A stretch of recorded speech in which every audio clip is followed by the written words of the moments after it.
अस्सलामु अलैकुम वरहमतुल्लाहि वबरकातुह।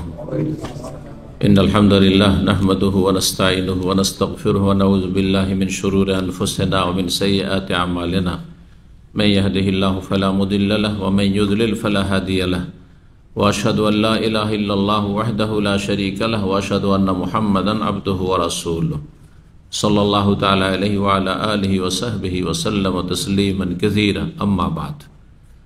सम्मानित মাতৃমণ্ডলী আর বিশেষ করে যারা হজে যাবেন তাদেরকে আরও বেশি সম্বোধন করছি যে আপনারা সবাই গুরুত্ব দিয়ে শুনবেন দিনের কথা, কিন্তু যারা হজে যাবেন তাদের জন্য এই সময়টাই এই দার্সগুলি আয়ত্ত করা, এই সম্পর্কে জানা এবং সেই অনুযায়ী হজ করা এটি ফরজে আইন।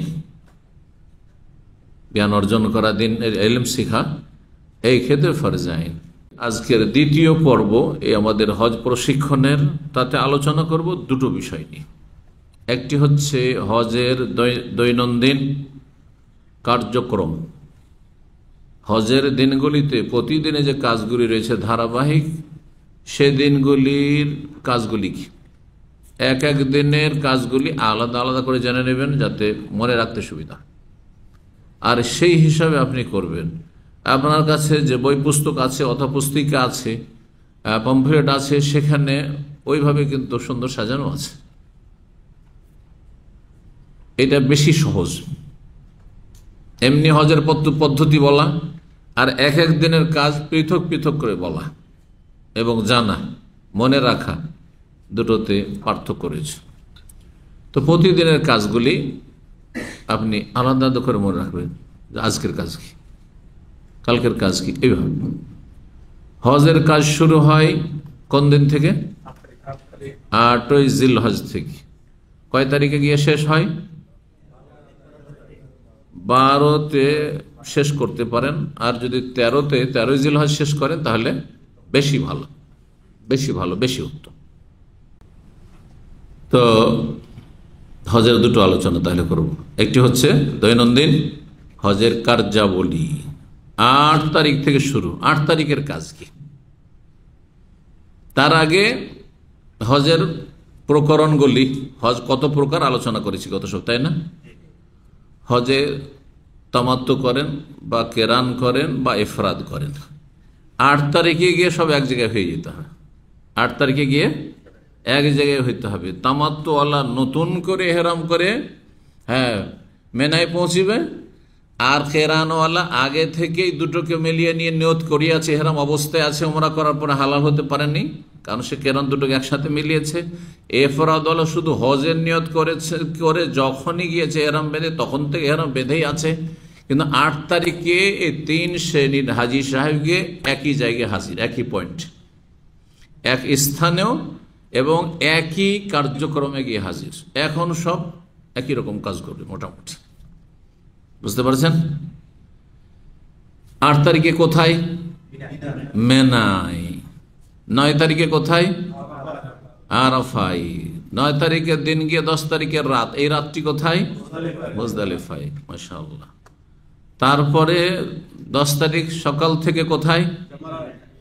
মেনায় কাজ শুরু, আর তারপরে মেনা হয়ে মক্কার কাজ, আর মক্কার কাজ সেরে সন্ধ্যা হতে হতে রাতের অধিকাংশ সময় তখন আপনাকে কাটাবার জন্য চলে আসতে হবে কোথায়? মেনায় চলে আসতে হবে। তারপরে 11 তারিখ 12 তারিখের কাজ গুলি সব মেনার কাজ, আর মক্কায় কোনো কাজ নাই তেমন। কেন বলছি? কারণ শেষ বিদায় তো অফ আছে, সেই জন্য। দেখেন, এ তেমন কথাটা লাগালাম, এ তো আমার রহস্য আছে, তাই না? যদি বলি যে কিছু কাজ নাই, যখন বলবো যে বিদায় তো অফ আছে, তখন বলবো যে কাজ আছে, তাহলে বুঝতে পারছেন না? এই জন্য তেমন কোনো কাজ নেই এখন। বিদায় তো অফ কখন? যখন বিদায় হবে না, আপনি মক্কা 1 মাস থেকে গেলেন, তাহলে 1 মাস পরে। অনেক হাজিরা যারা পরে আসছে, একবারে শেষখানে আসবে, তারা ওইরকম থাকবে। তো 8 তারিখের কাজ কি দেখি। 8 তারিখের কাজ কয়টি কে বলতে পারে? যারা হজে যাবে তারা বলুক। হ্যাঁ, শুধু এহরাম বাঁধা। হাজি সাহেবেরা, কয়টি কাজ? থাকা। চলেন, কথা কমপ্লিট না ইনকমপ্লিট, অসম্পূর্ণ? হ্যাঁ, আর কেউ হজে যাবে বলেন? 8 তারিখের কাজ হচ্ছে দুইটি। 8 তারিখ কাজ হচ্ছে এহরাম বাঁধা। এই জন্য বলবো না যে এটা তামাত্তুওয়ালার জন্য এহরাম বেঁধে যাওয়া, বুঝতে পারছেন না? যেখানে আছে সেখান থেকে, যদি মেনায় গিয়ে রাখে তো মেনা থেকে এহরাম বাঁধবে। ধরেন একদিন আগে গিয়ে মেনা রেখে দিচ্ছে, বহু হাজিকে রাত্রিবেলা নিয়ে চলে যাচ্ছে, তো জরুরি নয় যে ও আপনার একদিন আগে এহরাম বেঁধে চলে যাবে হোটেল থেকে। ও গিয়ে জোহরের আগে সকালবেলা মেনায় তার বাসা জানা, গত রাত্রে যে থেকেছে ওইটাও তার বাসা হিসাবে থেকেছে তাবুত। 8 তারিখে এহরাম বাঁধার সময় শুধু তামাত্তুকারীর জন্য, বাকি এফরাদ আর কেরানকারী তো এহরাম বেঁধে আছে, সুতরাং এহরাম বাঁধা কাজ বলতে হবে না। এখানে দুটো কাজ কি? একটি হচ্ছে মেনায় গিয়ে অবস্থান করা সেই দিন এবং রাত ফজর পর্যন্ত,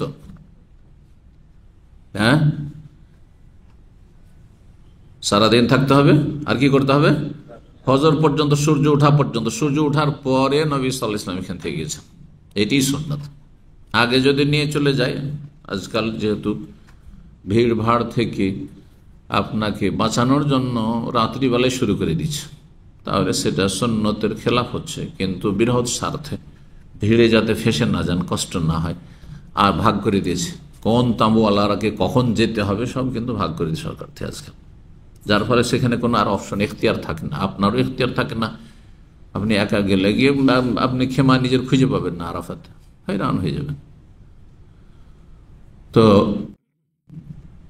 যাওয়ার আসল সময় হচ্ছে সূর্য ওঠার পরে 9 তারিখ। তাহলে 1 নম্বর কাজ কি বললাম? মেনায় সেই দিন এবং রাত অবস্থান করা। আর রাত্রিটা অবস্থান করা মানে যাপন করা। এই যে দিন থাকবেন আর রাত্রি যাপন করবেন, এটি সুন্নাত কাজ, ওয়াজিব আর ফরজ নয়, ওয়াজিব বা রুকন নয়, সুন্নাত কাজ। সুন্নাত কমলে কি হবে? হজ হয়ে যাবে, নেকি কমবে। যত সুন্নাতে ঘাটতি করবেন তত নেকি কমবে। যারা মক্কার হাজিরা ডাইরেক্ট আরাফা চলে যায় 9 তারিখে সকালবেলা, বাড়ি থেকে বাসা থেকে টান দিল ওইদিকে চলে গেল। আজকাল তো খেমত থাকতে বাধ্য, কিন্তু একসময় প্রায় এরকমই করতো। তাহলে তাদের সুন্নত ছোট, যত সুন্নত কমবে তত বেশি নেকি কমবে, কিন্তু হজ নষ্ট হবে না। যেমন নামাজে যত সুন্নত কমাবেন তত নেকি কম পাবেন। রফা দান করলেন না, আমিন জোরে বললেন না, বুকে হাত বাঁধলেন না, এইরকমই আপনি মেলাগুলি সুন্নত আছে, দোয়া মাসুরা পড়লেন না, শুধু ফরজ ওয়াজিবটা আদায় করলেন নামাজে, নামাজ হয়ে গেল কিন্তু নেকি কমলো, ওইটুকুই ঠিক। একটি কাজ কি বললাম? এখানে দিন রাত থাকা এবং রাত্রি যাপন করা। 2 নম্বর কাজ হচ্ছে 5 ওয়াক্ত সালাত এখানে পড়তে হবে। 5 ওয়াক্ত সালাত পড়া আপন আপন সময়ে, জমা করা চলবে না, এখানে সুন্নতের খেলাফ। আপন আপন সময় পড়বেন এবং হাজি সাহেবেরা সকলেই, এখানে কে মুসাফির কে গায়ের মুসাফির দেখা দেখি নেই, সকলেই, এমনকি মক্কার হাজিও যদি এহরাম অবস্থায় থাকে তাহলে কসর করবে। কসর মানে কি? 4 রাকাত বিশিষ্ট সালাতকে 2 পড়া। তাহলে মাগরিবকে না, মাগরিব 3 পড়তে হবে, মাগরিব কসর নেই। জোহর 2 রাকাত, আসর 2 রাকাত আপন টাইমে, এশা 2 রাকাত, এইভাবে 5 টাইমে 5 ওয়াক্ত সালাত পড়বেন। 5 ওয়াক্ত সালাত পড়া মেনাই, আর রাত্রি যাপন করা, এই দুটি হচ্ছে এইখানকার মেনার কাজ। 8 তারিখের কাজ এক কথায়। 9 তারিখে সূর্য ওঠার পরে বেরোবেন যদি স্বাধীনতা থাকে, না হলে যখন নিয়ে যাবে তখন যাবেন। 9 তারিখের দিনটি হচ্ছে আরাফার দিন, আর হাজ্জ আরাফা। হজ মূলত আরাফায় অবস্থান না, আরাফায় অবস্থান করা যে হজের যে স্তম্ভগুলি, রুকনগুলি রয়েছে তার অন্যতম। অন্য রুকনগুলিতে বিলম্বেও আদায় করা যায়, কিন্তু আরাফার দিনের অবস্থান যদি আরাফার দিনের না হয় তাহলে হজ হবে না। আগেও যদি থেকে চলে আসেন তবুও হবে না, আর পরেও যদি যান তবুও হবে না। এই জন্য হাদিস রয়েছে আল হাজ্জু আরাফা, হজ মূলত আরাফা অবস্থানের নাম। যে কোনো অবস্থায় অসুস্থ থাক, অ্যাম্বুলেন্সে করে তাদেরকে নিয়ে যাওয়া হয়। মুমূর্ষু হয়ে আছে, চলতে পারছেন, নড়তে পারছে না, উঠতে পারছে না, অ্যাম্বুলেন্সে রাখা হয় তাকে। অ্যাম্বুলেন্সে রেখেই তা আরাফা অবস্থান করানো হয়। এখানে আলহামদুলিল্লাহ সৌদি সরকার এই সার্ভিসগুলো রেখেছে, জাযাকুমুল্লাহ খাইর। জি,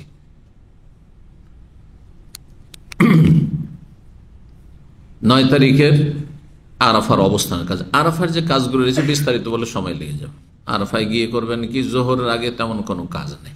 তবে আরাফার দিনের একটা দুনিয়ার পরামর্শ, সেটা হচ্ছে বেশি পরিমাণ খাওয়া দাওয়া করবেন না। ভিড় ভাড় বেশি, গ্যাদারিং বেশি, বাথরুমের লাইন থাকবে, বেশি খাবেন, বেশি পান করবেন, বেশি পেশাব পায়খানার চাপ হবে, তো আপনি সমস্যা পড়বেন। পেট খারাপ হলে তো মহা বিপদে পড়ে যাবেন আপনি, বুঝতে পেরেছেন? যার ফলে খাওয়া দাওয়া খুব সীমিত করবেন। এমন খাবারগুলি খাবেন যেগুলোতে পেট কোনো রকম ডিস্টার্ব না হয়, পেট ঠিক থাকে। এই দিনটা হালকা একবার খেয়েও চলতে পারে। যা পাবেন ফ্রি খাওয়া শুরু করেন। ফ্রি অনেক পাওয়া যায় আরাফাতে, এত ফ্রি পাওয়া যায় দুনিয়ার কোথায় এত ফ্রি পাওয়া যায়। আল্লাহর হারামও পাবেন না আপনি এত ফ্রি। সেজন্য ফ্রি ফেলেই খেতে থাকবেন, এই কাজ করবেন। এটা পার্থিব পরামর্শ হাজির। আর তারপরে আসল কাজ শুরু হবে আরাফায়। জোহর আসর জমা পড়বেন, জমা তাকদিম মানে জোহরের সময় আসর পড়বেন, জমা করবেন, কসর করবেন। জোহর 2 রাকাত, আসর 2 রাকাত। আবার বলছি, হজে যারা থাকবেন, হজ অবস্থায় থাকবেন, মক্কার হন, মেনার হন, আশেপাশের হন, দূরের হন, মেলা দিন আগে এসেছেন, মুকিম হয়ে গেছেন, এইসব কথা চলবে না। আপনার জন্য জমা, আপনার জন্য কি কসর। এই জন্য অনেক আইম্মাই কেরামগণ বলেছেন, ইমাম মালিক রাহমাহুল্লাহ, অনেক আইম্মাই কেরামদের মত হচ্ছে যে হজের অবস্থায় যারা থাকবেন তারা সফরের কারণে কসর করছেন না, জমা করছেন না, তারা করছেন এবাদতের কারণে, মানে হজ এর এবাদতের কারণে, নসকের কারণে। বুঝতে পেরেছেন কেন এই কথা বলি? এই জন্য যে নবী সাল্লাল্লাহু আলাইহি ওয়াসাল্লাম যে বিদায় হজ করেছেন তাতে মক্কার লোকেরাও ছিল, মেনার আশেপাশের লোকও ছিল। তাদেরকে এই কথা বলেননি যে তোমরা স্থানীয় লোক, তোমরা আমার সাথে হজে থাকলো তোমরা পূর্ণ নামাজ পড়ো, বলেছেন? কিন্তু মক্কা বিজয় যখন এসছেন 8 তারিখে, 8ম হিজরিতে, তখন নবী করিম সাল্লাল্লাহু আলাইহি ওয়াসাল্লাম বলেছেন, মক্কা বিজয়ের পরে যখন ইমামতি করলেন তখন বলি আহলা মক্কা, এই মক্কার লোকেরা, আতিম্মু সালাত, আমি নামাজ পড়াবো, আমি মুসাফির, মদিনা থেকে এসেছি, আমরা 2 রাকাত পড়ে সালাম ফেরত, তোমরা তোমাদের নামাজগুলি পূর্ণ করে নিও আমাদের সালাম ফেরার পরে। বুঝতে পেরেছেন? কিন্তু মক্কার লোক যদি খেদমতে থাকেন, অনেকে খাদেম খেদমত করছে, সার্ভিস দিচ্ছে, বাসের ড্রাইভার অথবা এমনি খাবার দাবার হোটেলে কাজ করছে, তারা আরাফাতে মেনাতে তারা কসর করতে পারবে না? পারবে না। মক্কার লোক তারা মুকিম এবং তারা হজেও নেই। বুঝতে পেরেছেন? এই জন্য বাংলাদেশ থেকে হাজির আসিয়া তাদের মজহাবের অন্ধ অনুকরণে তারা এইখানে বাড়াবাড়ি করা আরাফায় একসাথে জমা করবেন না, বলে মসজিদে নামেরাতে গেলে জমা করবে শুধু, তাদের মুফতিরা বল ফতোয়া, যে কোনো জায়গায় আপনি খেমাতে জমা করবেন, কারণ নবী সাল্লাল্লাহু আলাইহি ওয়াসাল্লাম জমা করেছেন, আপনি জমা করবেন, এর ভিন্ন কোনো প্রমাণ নেই। এখানে যুক্তিতে মুক্তি খুঁজলে হবে না। আর নবী সাল্লাল্লাহু আলাইহি ওয়াসাল্লাম কসর করেছেন, আমার 15 দিন হয়ে গেছে, হানফি মাযহাব 15 দিন হয়ে গেলে মুকিম হয়ে যায় মক্কায়, না, আপনি কি করবেন? মুকিম আর মুসাফিরের কোনো পার্থক্য এখানে। আপনি হজে আছেন, ইহরাম অবস্থায় আছেন, আপনি কসর করবেন, কসর এবং জামা। জোহরের সময় পড়া হয়ে গেল, জোহর আসর পড়া হয়ে গেল, এই সন্ন্যতগুলি নবী সাল্লাল্লাহু আলাইহি ওয়াসাল্লাম পড়েননি। সুতরাং সন্ন্যত না পড়ে উত্তম, কিন্তু কেউ যদি নফল পড়তে পারে, অসুবিধা নেই। এবাদতবন্দি করতে পারে, মোবারক জায়গায় নামাজের ইবাদত করতে পারে, দোয়ার ইবাদত, জিকির আজকার, যে কোনো তেলাওয়াত সবই করতে পারে। এখন সূর্য ডোবা পর্যন্ত আজকাল বড় দিন, লম্বা সময় 6 ঘন্টা মোটামুটি সময় পেয়ে যাবেন হয়তো। এই দীর্ঘ সময় এর অধিকাংশ সময়গুলি দোয়া এবং জিকির আজকার করবেন। আর একটি গুরুত্বপূর্ণ জিকির হচ্ছে কোরআন তেলাওয়াত, শুধু কোরআন তেলাওয়াত করতে পারেন।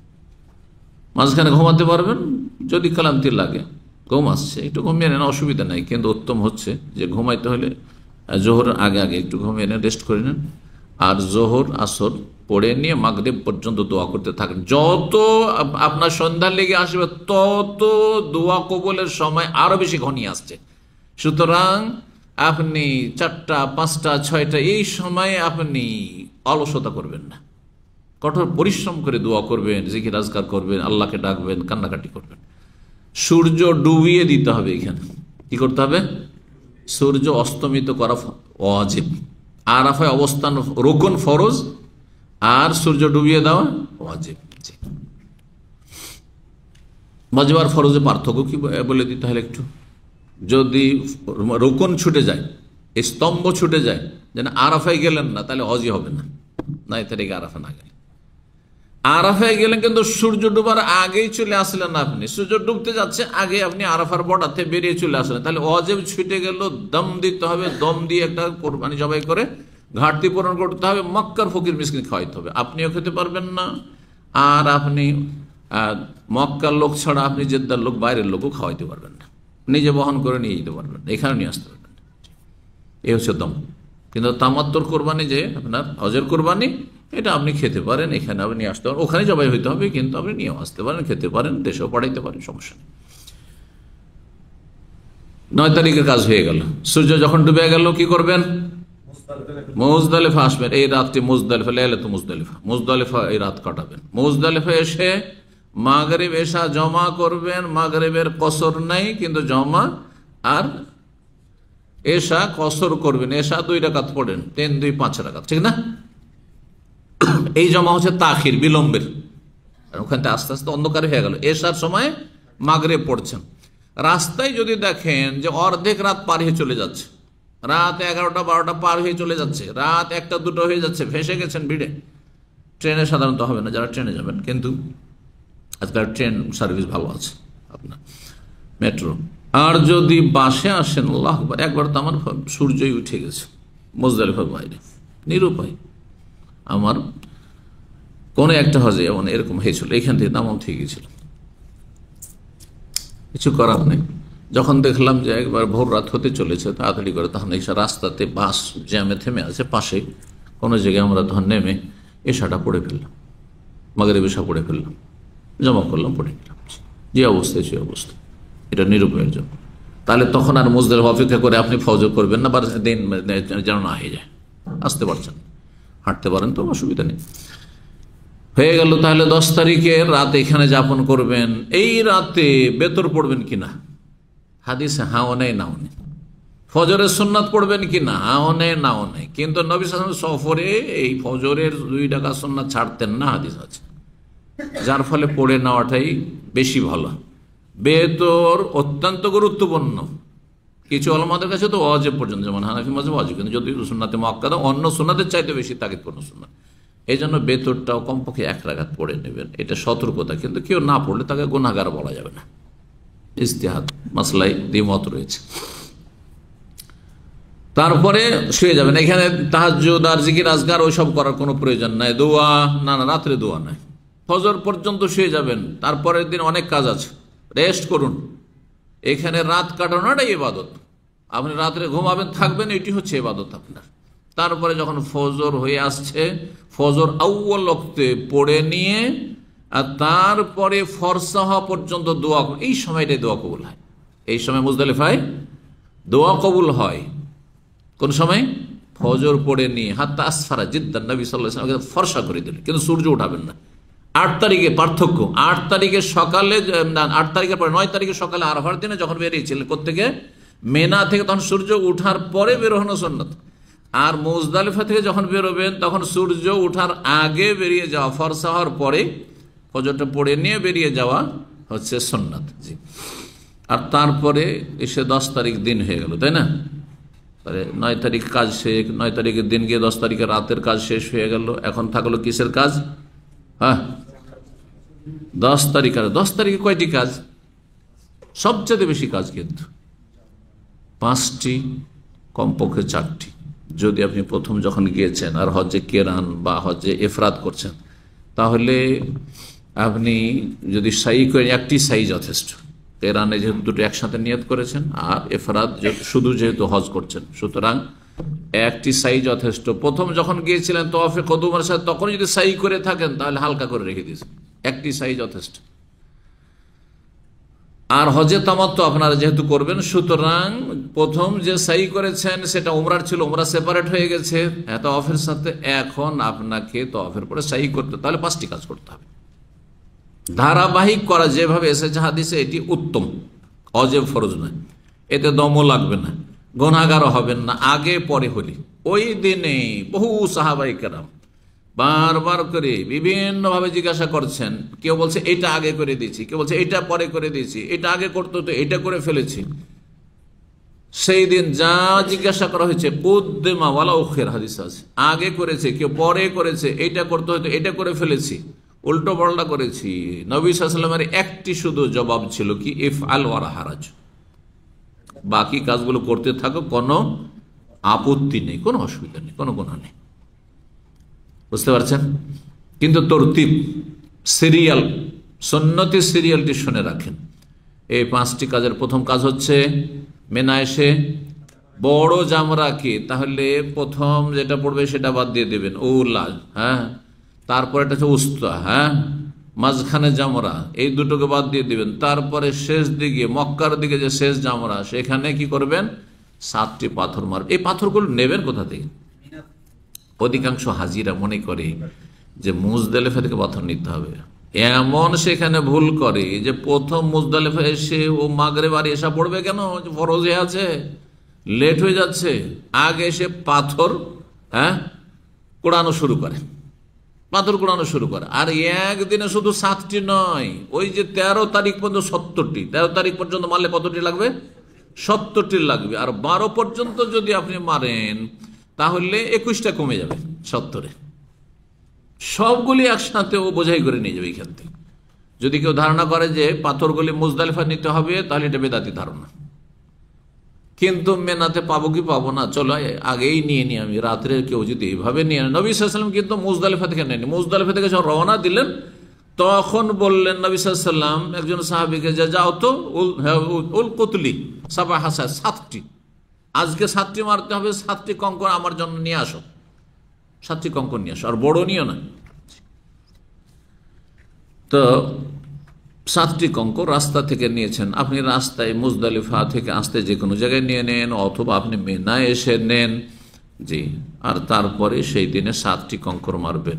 এই যে কঙ্কর মারা শুরু করবেন, শুরু যেমনই করবেন, বিসমিল্লাহ আল্লাহু আকবার বললে প্রথম বিসমিল্লাহ, তারপরে আল্লাহু আকবার, তারপরে প্রত্যেকবারে ইউকাব্বিরু মা আল্লাহু আকবার, বিসমিল্লাহ আল্লাহু আকবার বারবার নাই, বিসমিল্লাহ বারবার নাই। প্রথম ভালো কাজের ক্ষেত্রে বিসমিল্লাহ, সেই জন্য বিসমিল্লাহ, কিন্তু হাদিসে তাকবীরের কথা শুধু এসেছে, কিন্তু বিসমিল্লাহ নাও বলবেন আল্লাহু আকবার, আল্লাহু আকবার, আল্লাহু আকবার, তাহলে সে সুন্নাত মোতাবেক কাজ করে। যখন এই পাথর মারা শুরু করলেন প্রথম কঙ্কর, তখনই আপনার লাব্বাইক বন্ধ, আর লাব্বাইক পড়া যাবে না। এরপরে যদি কেউ লাব্বাইক আল্লাহু লাব্বাইক পাথর মেরে আসছে, হ্যাঁ, বাজাচ্ছে মক্কা লাব্বাইক আল্লাহু লাব্বাইক, তাহলে সে বেদাত করলো, বাড়িয়ে দিল, বেদাত করলো। ইসলামে বাড়িয়ে দেওয়ার নাম বেদাত, যেটা নেই সেটাকে যদি অতিরিক্ত করেন, আপনি বাড়িয়ে দেন, তাহলে তার নাম বেদাত। বুঝতে পারছেন? তালবিয়া শুরু হয়েছে কখন? যখন এহরাম করেছেন। আপনারা তামাত্তু করবেন 8 তারিখে সকালবেলা, আপনি যখন এহরাম করেছেন যেখানে থাকেন সেখান থেকে, তখন থেকে লাব্বাইক শুরু হয়েছে। 8 তারিখের দিন বললেন, তারপরে রাত বললেন, তারপরে তালবিয়া পাঠ করতে থাকেন। আপনি যেখানে তাঁবুতে আছেন সেখানে রাস্তাঘাটে বেশি বেশি বলেন। 9 তারিখে বললেন, তারপরে 9 তারিখের পরে 10 তারিখ মুজদালিফায় তালবিয়া পাঠ করতে থাকেন, 10 তারিখে সকালেও পাঠ করতে থাকেন, কতক্ষণ পর্যন্ত? যতক্ষণ এসে বড় জামরাকে পাথর মারা শুরু না করেছেন, আর বলবেন না তালবিয়া। জি, কয়টি কাজ হলো?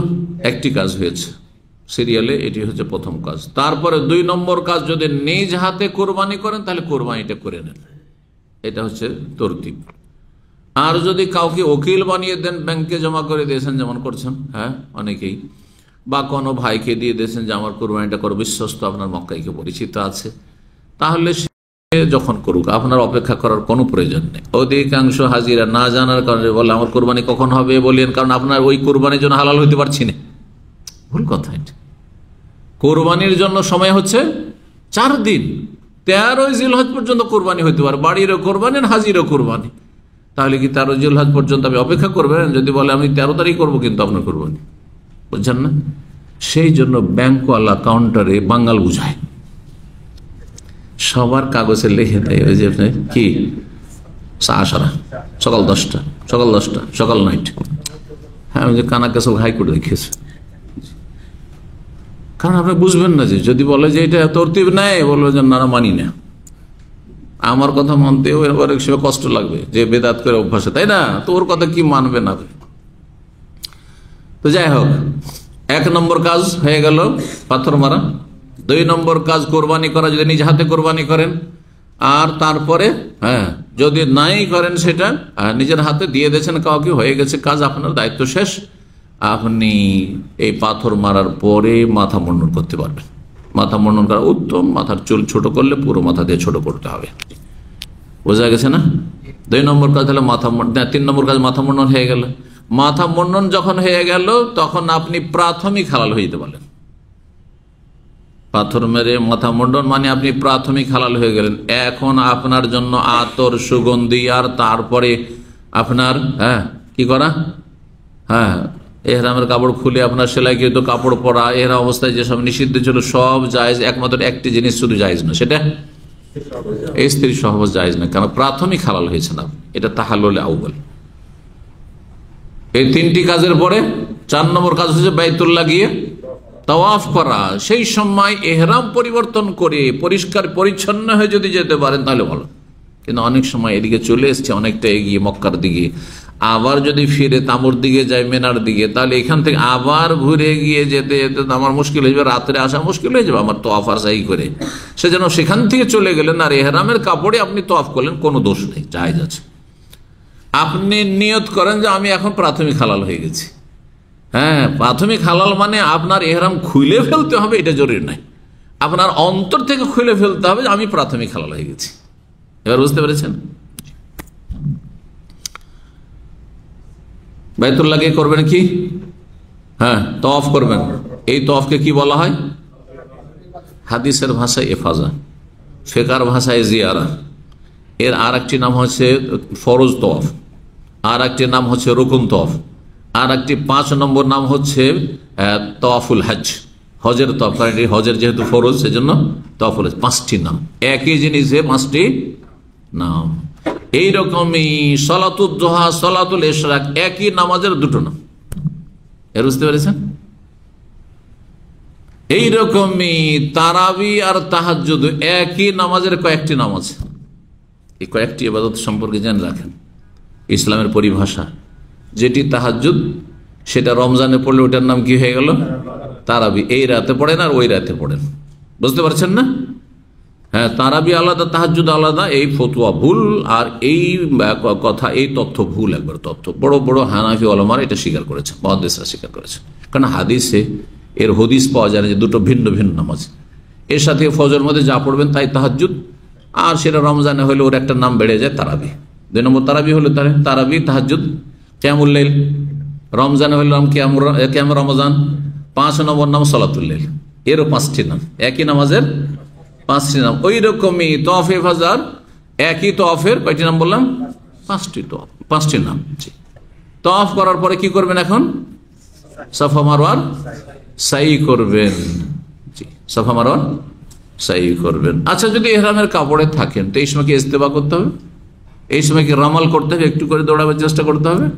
না না, এইটাতে না, ওইটা তওয়াফে কদম, প্রথমটাতে শুধু। এতে করলে বেদাত হবে। এক জায়গায় সুন্নাত, আর এক জায়গায় বিদআত হয়ে গেল। বুঝতে পারছেন? এটার নাম দিন।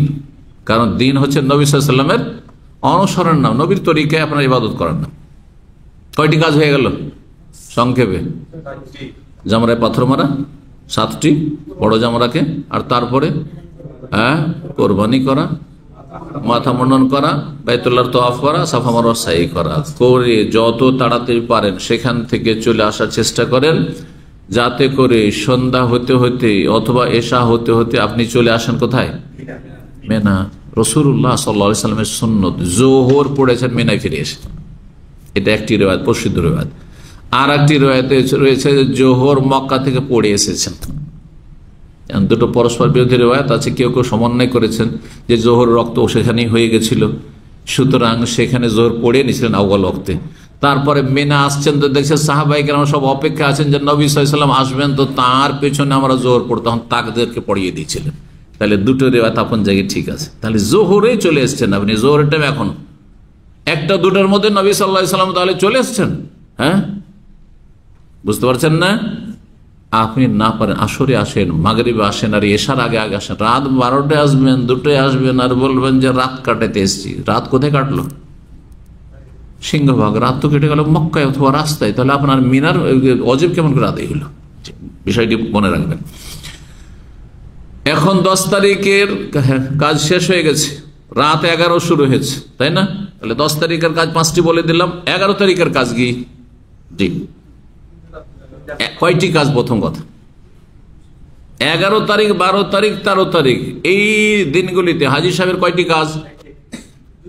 আমার আঙ্গুলই তো বুঝতে হবে, এইরকম করছি আমি, বুঝছেন না? 2টি কাজ। একটি হচ্ছে রাত যাপন করা, ওয়াজিব, সুন্নাত নয়, এটি অধিকাংশ আইম্মার কাছে ওয়াজিব। 2 নম্বর হচ্ছে 3টি জামরাকে দিনের বেলা এই 11, 12, 13-তে জাওয়ালের পরে মারতে হবে। জাওয়াল মানে মাথার উপর থেকে সূর্য গড়ে যাওয়ার পরে মারতে হবে, ঢলে যাওয়ার পরে মারতে হবে। 10টা 11টায় কিছু জাহেলরা মারতে আছে, আজকাল পারমিশন দিচ্ছে, এক সময় নিষেধ করতো, সিকিউরিটি দাঁড়িয়ে থাকতো। কিন্তু আমি করোনার আগে যে হজ করলাম তাতে দেখলাম যে নিষেধ করেন না, মানে ছড়িয়ে দিয়েছে, অসুবিধা নেই। কিন্তু না, অসুবিধা আছে, সুন্নতের খেলা। নবী সাল্লাল্লাহু আলাইহি সাল্লাম অপেক্ষায় আছেন, জাওয়াল হইল, মাথার উপর দেখো তো সূর্য গড়েছে কিনা, তারপরে মেরেছেন। একজন সাহাবী মারেন। তার মানে 11 তারিখ, 12 তারিখ, 13 তারিখের পাথর মারার সময় জাওয়ালের আগে হয় না, জাওয়ালের আগে হয় না, জি, জোহরের পরে। জি, আপনি জোহরের নামাজ পড়েন আর না পড়েন, যে জোহরের নামাজ নাও পড়েন আপনি, কিন্তু মাথার উপরে তো সূর্য গড়ে গেছে, তারপরে মেনে নিয়েছে আপনি জোহর পড়েন। জোহর বিলম্বে পড়া যাবে, 2টো, 2:30, 3টা, যতক্ষণ পর্যন্ত আসর হয়নি ততক্ষণ পর্যন্ত জোহরের রক্ত আছে। আউয়াল রক্ত না হয় নাই হইল, জোহর পড়া আপনার শর্ত নাই, কিন্তু জাওয়াল হওয়া শর্ত, মাথার উপরে সূর্য ঢলে যাওয়া শর্ত। জি, 11 তারিখের কাজ 2টি হয়ে গেল। কি করলেন? দিনের বেলা দুপুরের পরে পাথর মারলেন, আর রাত্রি কি করবেন? হ্যাঁ, কাটাইলেন, আগে রাত্রি গেছে। আর তারপরে 12 তারিখে রাত চলে আসলে সে রাত যাপন করবেন মেনায়, আর দিনের বেলা আবার পাথর মারবেন। তারপরে 12 তারিখে যদি মনে করেন যে আমি তাজিল করব, আজকাল যে অপশন, নসুক অপশনে আপনারা যে আপনার হজের বুকিং দিয়ে, সেখানে কিন্তু আছে আপনার কাফেলা আপনার তাজিল না তাখির, মানে আপনাকে জলদি করে, তাজিল মানে জলদি করা, 12 তারিখে নিয়ে চলে আসবে নাকি 13 তারিখে নিয়ে আসবে, ওখানে কিন্তু আপনার কন্ট্যাক্ট করা আছে। জি, তো যদি আপনি মনে করেন যে 12 তারিখে চলে যাব, তাহলে সূর্য ডুবার আগে আগে মিনার ময়দান ছেড়ে দিতে হবে। ইচ্ছে করে মেনায় থাকা যাবে না, মানে দোদুল্যমান অবস্থায় থাকা যাবে না। কিন্তু ধরেন সামান নিয়ে আসতে গেলাম, পাথর মারার পরে সামান আমার আছে, যেহেতু খেমাতে সামান নিতে গেলাম, সূর্য ডুবে গেল, কোনো অসুবিধা, বাস ছাড়লো না, সূর্য ডুবে গেল, রাত হয়ে যাক, ভোর হয়ে যাক, কোনো অসুবিধা। কিন্তু নিয়ত শেষ করে ফেলেছেন যে আমি আর থাকছি না। কিন্তু ধরেন যাব না, থাকবো, যাবো না, আর একদিন থাকবো, করতে করতে সূর্য ডুবিয়ে দেওয়ার পরে পরে ভাবছেন যে না চলেই যাই, না আর যাওয়া যাবে না, ফরজ এখন ওয়াজিব হয়ে গেছে, আপনার থাকে রাত কাটানো ওয়াজিব হয়ে গেছে, আর 13 তারিখে পাথর মারাও ওয়াজিব হয়ে গেছে। 12 তারিখের কাজও এরকমই 2টো, 13 তারিখ কাজও এরকমই 2টো। এই সময়গুলিতে বেশি বেশি জিকির আজকার করতে হবে। কোরআনের ভাষা আল্লাহ ফাইজা কাযাইতু মানাসিকাকুম, যখন তোমাদের হজ সম্পূর্ণ হয়ে গেল, মানে 10 তারিখ কাজগুলি শেষ হয়ে গেল, মেনায় আসলে মক্কার কাফেররা কুফরির অবস্থায় তারা হজ করতো, আর এখানে মেলা লাগাতো, গান বাজনা হইতো, আর শের শায়রি কাব্য রচনার কম্পিটিশন হইতো, হ্যাঁ, কবিদের, হ্যাঁ, এসব দুনিয়াদারি মেলা ঠেলা চলবে না। কি করবে? ফাযকুরুল্লাহ কাযিকরিকুম আবাকুম আও আশাদ্দা যিকরা, আল্লাহর বেশি বেশি জিকির আজকার করো। জিকির আজকার মধ্যে গুরুত্বপূর্ণ একটি জিকির হচ্ছে তাকবীর পাঠ করা। এছাড়াও জিকির আজকার, কোরআন তেলাওয়াত, দোয়া, ইবাদত বন্দেগী সব করতে থাকবেন। তাহলে কি হয়ে গেল? কাজ শেষ হলো। বারাকাল্লাহু ফিক। আল্লাহ রাব্বুল আমাদেরকে উপকারী জ্ঞান দান করেন, নেক আমলের তৌফিক দান করেন। ওয়া জাযাকুমুল্লাহু খাইরান ওয়া সাল্লাল্লাহু ওয়া সাল্লাম আলা নবিয়িনা মুহাম্মদ ওয়া আলা আলিহি ওয়া সাহবিহি আজমাইন।